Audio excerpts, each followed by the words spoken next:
The U.S. Secretary of Commerce has spoken out on the upcoming renegotiation of the Korea-U.S. Free Trade Agreement.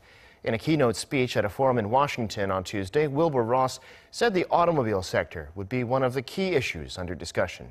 Cha Sang-mi reports. The U.S. Secretary of Commerce Wilbur Ross delivered a keynote address on Tuesday on the opportunities and challenges in promoting free and fair trade between South Korea and the U.S. The address was part of a forum on Korea-U.S. partnership in the Trans-Pacific Century, co-hosted in Washington by the Atlantic Council and the Korea Foundation. Ross expressed his wish for a satisfying result from a successful renegotiation of the 5-year-old KORUS Free Trade Agreement between the two countries.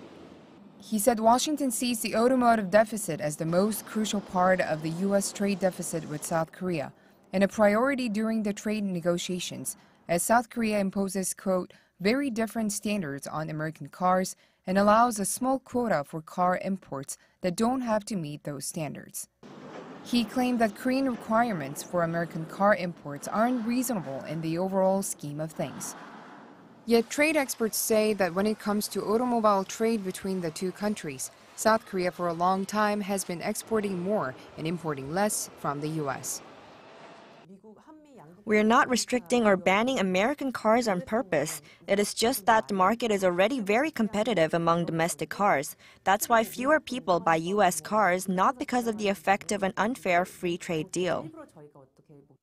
Ross also mentioned the security alliance between the two nations, saying that trade and security are two distinct issues, and called on the U.S. to be fully devoted in tackling North Korean provocations.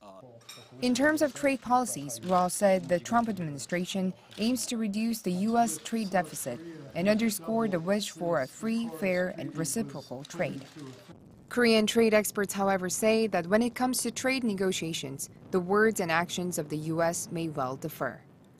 Cha Sang-mi, Arirang News.